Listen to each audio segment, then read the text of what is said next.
Iepazīsimies ar jauno latviešu ābeci sešgadniekiem. Kā mēs redzam, uz vāka ir Liniņu saime. Mazais brālis, Tuklītis, vidējais brālis, vecākais brālis, meitiņa, vecmāmiņa, vectētiņš, tēvs un māte. Un viņi dzīvo latviskā sētā. Šāda ir karte. Tātad viņi ir pētījuši visu novadu etnogrāfiskās sētas, un kas viņiem ir iepaticies, to viņi ir paņēmuši no katras sētas un ielikuši kā elementus savā moderni veidotajā sētā. Kā mēs redzam, šeit ir, piemēram, ratnīca, kurā ir automašīna. Un te mēs arī redzam ceļš uz pilsētu, nekur ir autobusu pietura. Tā kā visa tā darbība, kas grāmatā notiek šajā sētā. Protams, kad viņi aizbrauc arī dažreiz uz pilsētu un tur kaut ko dara, bet šeit viņi svin svētkus, te mēs redzam Jāņu kalnu, Lieldienu šūpoles, un viņi iet arī pirtī, un viņiem ir klēts un maltuve, un te viņi dzīvo mājā, un ir arī laidars, kods un stālis un šķūnis. Te jums varētu uzdot tādu kā mīklu. Tad, kas ir paņemts no kura novada? Kas ir atpazīstams kā kura novada raksturīgākās celtnes? Tātad mēs nepretendējam uz etnogrāfisko sētu, mēs arī sakam, ka tā ir moderna sēta. Tā pašā laikā iekļaujam visu novadu elementus, jo ir ļoti grūti šāda apjoma grāmatu izdot latgaļiem, kurzemniekiem un vidzemniekiem un zemgaļiem, lai gan tas būtu vēlami un ideāli.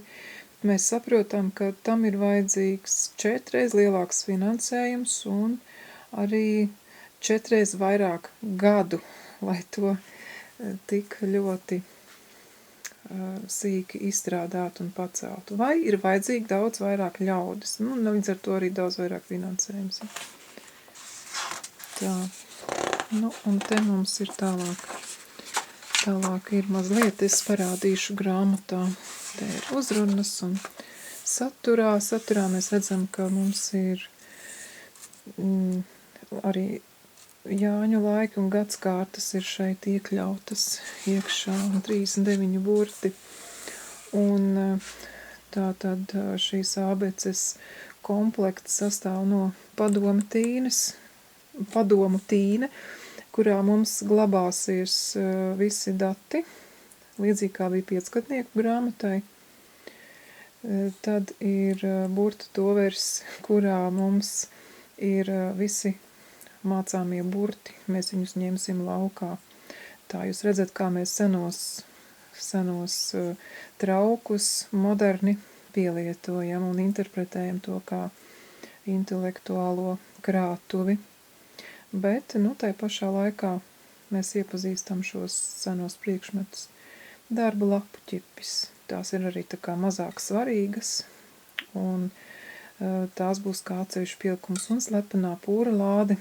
Tā mums ir internetā, kur ir visi metodikās, visi programmā paredzētie materiāli.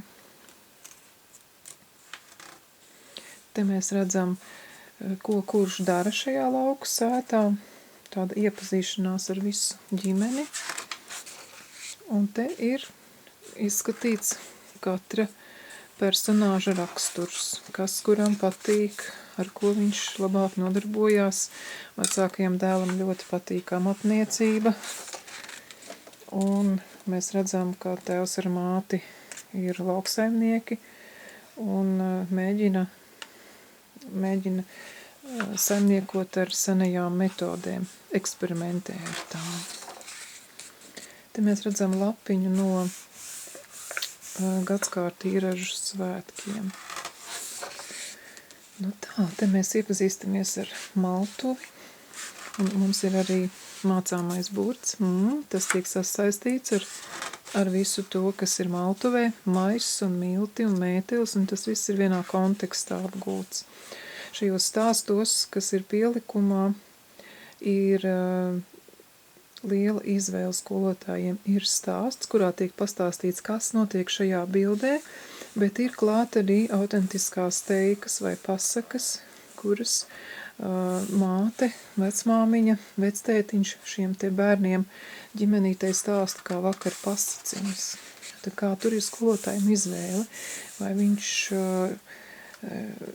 stāsta šīs pasakas un izmanto viņas, vai arī ar šo te stāstu pietiek, kas ir literārs stāsts, viņš ir sacerēts. Bet šis stāsts ir par dzīvi šajā lauku sētā. Mums ir arī ieviestas visas meža mātes un ūdens mātes un uguns mātes. Un te mēs redzam to pašu principu, ka ir dainas. Šīs dainas ir iedziedājušas folkloras kopas, ir mīklas autentiskās, un šie teikumi ir no šiem stāstiem vai pasakām, kas ir pielikumā, un zilbošana arī ir tie vārdi, kas ir šeit piedāvāti zilbošanai, ir atrodami visi uzzīmēti šeit. Te mēs redzam lapu, kurā ir šie senie priekšmeti, trauki. Tiek runāts stāstā par viņu seno pielietojumu un par to, kā tad mēs viņu varam mūsdienās pielietot. Un te mēs redzam arī pirmo amatniecības lapu, kurā vismaz bērnam ir priekšstats, kādi soļi jāveic, lai tiktu pie tauris, lai tiktu pie tīnes vai pie tovera. Un te ir klāt arī filmas, kur mēs braucam pie mūsdienu amatniekiem, un viņi stāsta, kā viņi to dara mūsdienās. Te mēs mazliet pastāstam, kas šajā laikā notiek. Un, protams, Liniņu ģimene ir savā saimniecībā izmanto zirgu un senās metodes.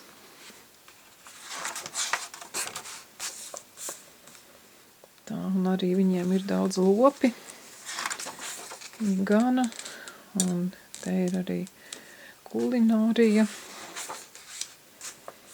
Un viņiem ir savs dārzs, viņi audzē ražu un novāc to. Un te ir tāda aina, kur ir jau apjomību raža salikta uz galda. Šajā lapā mēs izzinām labības kādas. Un nebaidamies runāt arī par veļu laiku, par šīm tradīcijām. Un ir arī filma gadskārtu īražu svētkiem. Tātad mēneša laikā visas tēmas tiek vestas uz to, lai mēs varētu izprast gadskārtu svētku būtību. Redzam šeit arī darba rīkus, kas ir puišu darba rīki, vīru rīki. Tā kā amatniecība mums ir ļoti lielā vērtē. Kur te ir senās ecēšas, tieši tādas kā Brīdavas muzejā ir pie sienas, un te katrs dara kādu darbu, taisa mūzikas instrumentu, un šeit liek šo te seno barometru vectētiņš pie sienas, lai pateiktu, vai būs saulains laiks jau uz augšu ceļās vai lietains. Tā, te mēs kaut ko par sēnēm mācamies. Un runājam par kāpostu skābēšanu. Par šo ir arī uzfilmēta filma bioloģiskajā saimniecībā, kur mēs to arī Lēles runājās ar saimnieci un pēta, kā tad ir jāskābē tie kāposti. Un te ir arī kults, kurā mēs izzinām, kas kuram lopiņam garšo un kas vispār lauku kultī dzīvo. Un, protams, kad ir arī uzfilmētie materiāli par cūciņu barošanu, par kazām un āžiem. Bērniem ir arī klāt pie šīm te dzīvnieku studijām ir klāt arī dzīvnieku atdarināšana. Tā ir sportā, kur viņi atdarina dzīvnieku kustības radoši. Un tur ir klāt arī dainas par šiem dzīvniekiem, dziesmas par šiem dzīvniekiem, tā kā ir radīta arī dzīvnieku vingrošana. Te iepazīstamies ar kokiem, ko no šiem kokiem taisa: cību, ragavas, smalku, karoti, mucu, cirvja kātu, laivu taisa no šī koka, stērkociņus. Kas tur nav saprast? Dzimtas koks mums arī svarīgs. Reti, kurš pirmskolā runā par dzimtas koku. Šeit mēs redzam pirts, iešanu pirtī. Un šo te vakarēšanas tradīciju, kad visi sanāk vakarā un katrs dara savu darbu, dzied dziesmas vai stāsta pasakas. Nu, te mēs redzam, kā brāļi un tēvs māsai uztaisa ķemmi. Nu, tad ir metodika arī, kas ir bērniem māca taisīt šo ķemmi. Te mēs redzam veļu laiks. Par veļu laiku mums ir arī filma. Un mēs nebaidamies runāt par Māru, par Dievu, un re, kur ir Laima, kura vērpj šo te veļu likteni. Tā kā tas viss ir arī filmā. Iešana miglā, miglas tēlu pētīšana.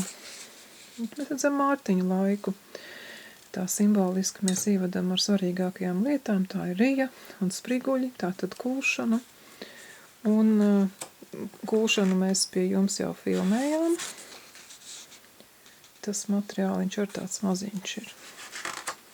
Bet, pirmskolas bērniem materiāls ir tāds jātais ļoti, ļoti īsts, 3 minūtītes, 2 minūtītes, 10 minūtītes būtu maksimums. Tā, te mums, šeit mēs meistarojam rotas no dabas materiāliem. Protams, tur arī mums ir ragana, pasakas elements. Te ir 18. novembra laiks, šī lapusīte ir par to, ka mums ir jāsargā Latvija, un pati Laima ir atnākusi un tur šo Latviju savās plaukstās. Tad mēs runājam par Latvijas dabu, kas mums ir raksturīgākie dzīvnieki: lūsis, lācis, lapsa. Pie ulla burta. Te mums ir atkal amatniecība, šujam Laimes lāci, lina lācīti un lejam laimes no vaska. Šeit mēs atkal runājam par Tēvzemes mīlestību, par savas mājas sakopšanu un par to, kā izskatās mājas, kad ļaudis ir ļauni un nekopj to. Tad mēs runājam atkal par to, kā meža dzīvnieki var atnākt uz mājām un kādu postu nodarīt. Zaķis apgraust ābelītes un lācis saplosīt kādu dzīvnieku un lapsa kādu vistu aiznest. Tā kā dzīves ziņu. Te mēs runājam jau par mītiskākām lietām, par jūras māti un par naudu. Zinām, dainās, ja, jūrā gāja naudu sēt, saujā nes un dvēselīti. Visa jūras balta nauda nevērts manas dvēselītes. Par vērtībām tātad mēs šeit runājam. Un esam bijuši arī Vēstures un kuģniecības muzejā, uzfilmējuši filmu par naudām, kādas Latvijā ir bijušas. Tur ir vesels tāds krimināla detektīvs, kā tikt pie naudas bērniem. Te mēs redzam seno kāzu rituālu, ir stāsts par to, kā precējās Liniņu māte un tēvs. Un te atkal ir runa par vērtībām, par to, kā mūsdienu mobilie telefoni, visādas spogulīši un mantiņas, vai tas var aizstāt šo lielisko Latvijas dabu. Un tad, kad mēs ejam dabā, tad mēs vērojam dabu, izjūtam viņu, nevis priecājamies par šīm mūsdienu modernajām ņirbošajām lietiņām. Te mēs runājam atkal par vērtībām, kā sarunāties. Te ir upes māte, ka mēs sarunājamies ar upes māti, komunicējam ar uguns māti, viņa stāsta un māca dzīves vērtības. Mēs mācāmies arī būt kārtīgi, kā mēs redzam, šeit ir leļu istaba, kur viņas dzīvo. Viņa ir etnogrāfiski iekārtota, bet, protams, mēs nevaram pateikt, vai tas ir kurzemnieku sētas istaba, vai vidzemnieku istaba, vai kāda. Tātad šeit ir tikai elementi. Galds, gulta, un ir tikai šī sajūta. Tāds bija mūsu lēmums, lai izvairītos no kritikas. Mēs tomēr sakam, ka tā ir moderna grāmata mūsdienu bērniem, nevis etnogrāfijas mācību grāmata. Tā. Pārāk mazi bērni, lai izprastu tādas gadsimtu lietas, vēl viņi nesaprot. Ziemassvētku laiks.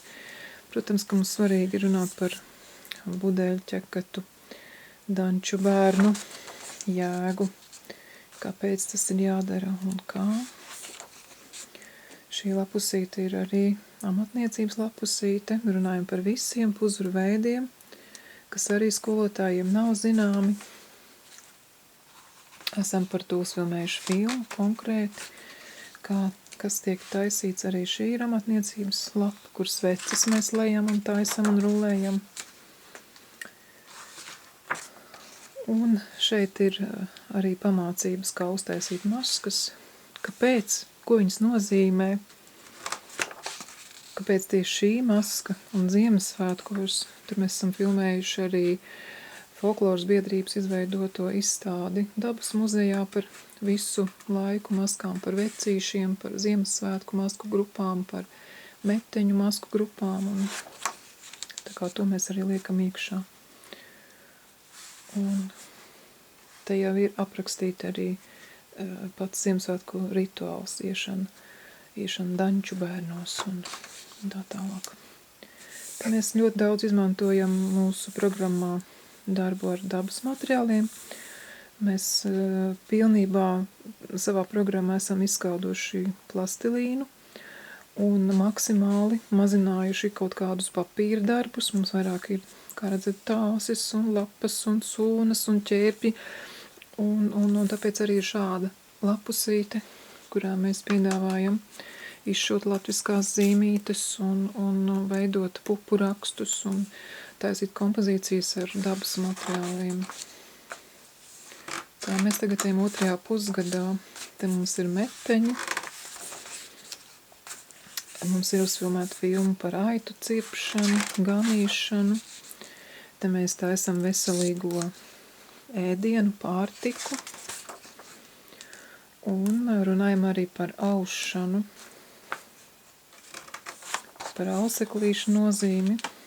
Šī ir tāda lapusīte, kurā mēs pētam auseklīti cimdu rakstos. Mēģinam modernāt, iededzināt auseklīti karotēs arī.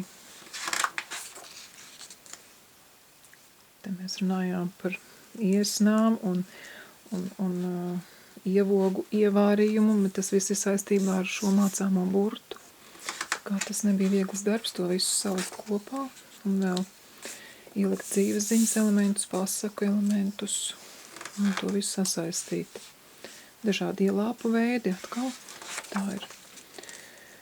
Un šeit pie mums ir, mēs izskatām teikas par zaķi. Un meteņos izskatām visu meteņu tradīcijas, arī meteņu filma ir, kur šīs lēles, viss tas, kas te ir redzams, tas notiek arī dzīvajā darbībā.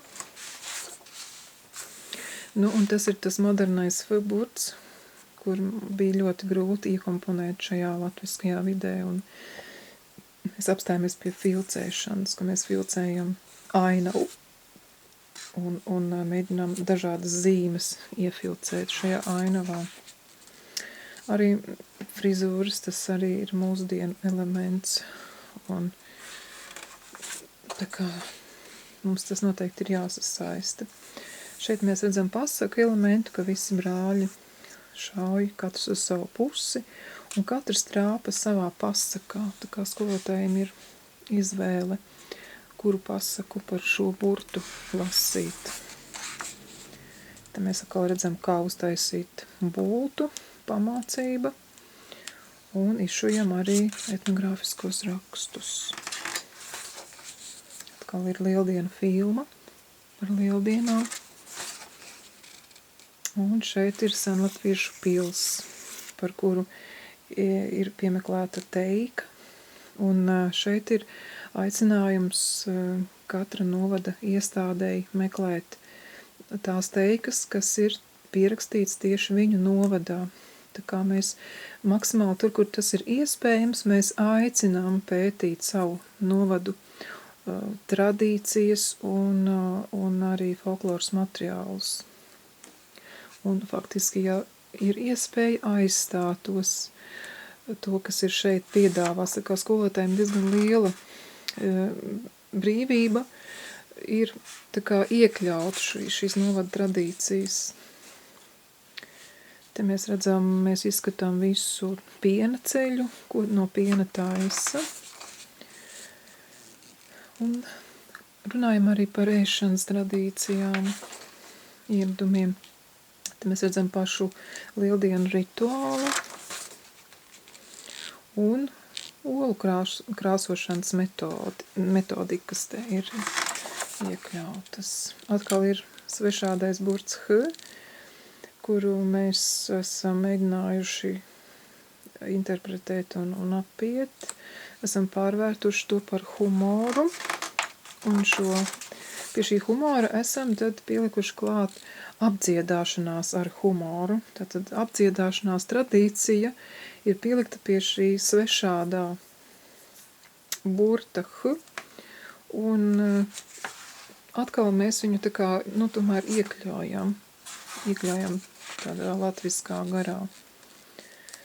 Tātad mēs redzam, kā putni atlido jau pavasarī, un tāda atkal ir kūcaina un gailas dzied. Atkal ir amatniecības lapusīte.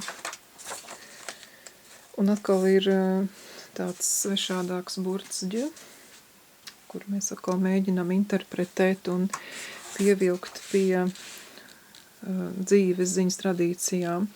Tā kā šeit mēs savienojam tās senās tradīcijas, kā iegūst bērzu sulu ģimenes saimnieko šī lapusīte, pie Ģ burta. Un arī iekļājam šo mūsdienu moderno paņēmienu, kā ievākt sulas un kā viņas pēc tam glabāt. Tā kā, lai ir iespēja salīdzināt. Tā, te mums ir kā lauku sētas ainava cāļu izšķilšanās un rekur cauna viņām grib uzklupt un tā kā tas viss tā saistībā ar burtu.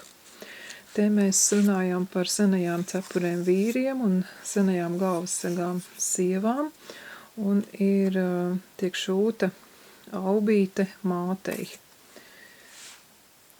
Tā kā tāds vienkāršāks, kur ir jāmēra ar lineāli tie matemātikas elementi iekļauti, jāmēra ir meža ģīnas un tā tālāk. Un blakus ir arī šīs modernās cepuras, lai atkal bērns var salīdzināt. Sasaistīt to, novilkt tiltu starp pagātni un tagadni. Ciemošanās tradīcijas, atkal mēs runājām par to, kā būtu pareizi uzņemt ciemiņus un kā būtu labi, ja mēs ejam ciemos. Te mēs ejam pētīt putnus dabā un tamborējam vai ādam, vai izgriežam nauduma čības, pie čuburta. Atkal tas notiek tādā nosacīta etnogrāfiskā vidē. Un reti, kura mācība iestāde runā par ūsuņiem, mēs nebaidamies par to runāt, un ir uzfilmēta arī filma, kā tiešām lopi tiek dzīti ārā, un kā viņi tiek rumulēti, un to dara lelles, tās atkal ir leļu filmas, un arī šī aina ir kā filma.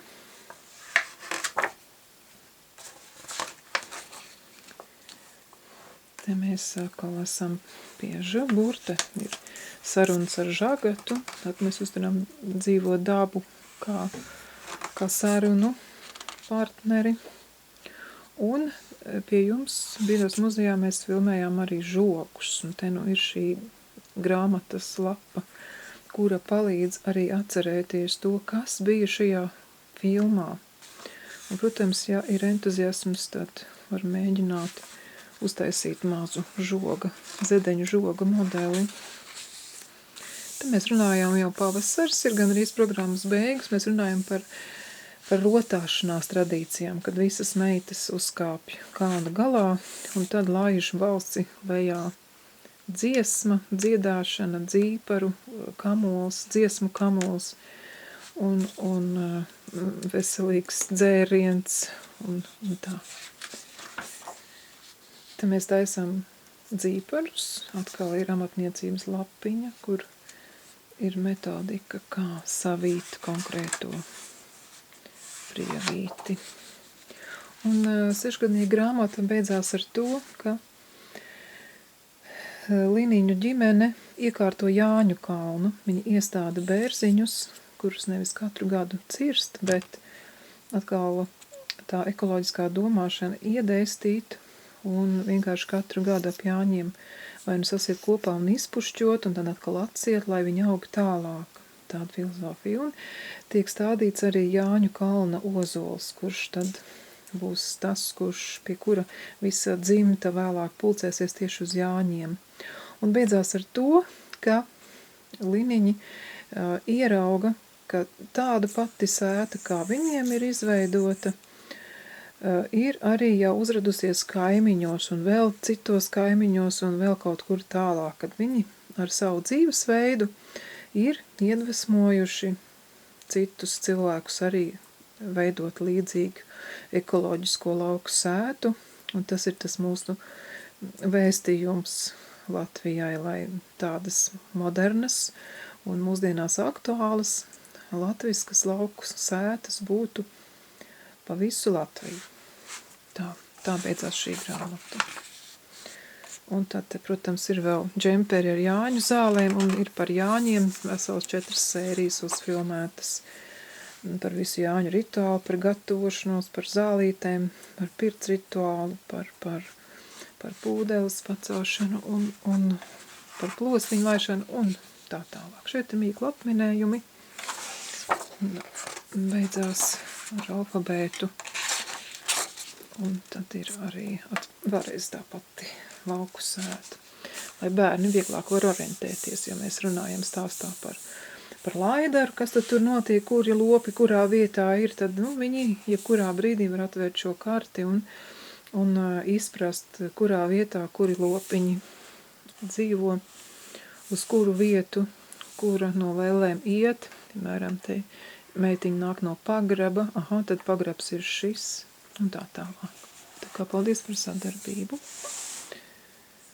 Es ceru, ka tā nebūs pēdējā grāmata. Jābūt pacietīgam, lai uztaisītu viņai arī darba lapas un noformēt šo materiālu līdz galam. Materiāls ir prezentēts arī vairākās konferencēs, un iestādēm ir liela interese par mūsu materiāliem, bet mēs pagaidām uz tādu ļoti aktīvu komunikāciju neejam, jo ir vēl tiešie montāžas darbi.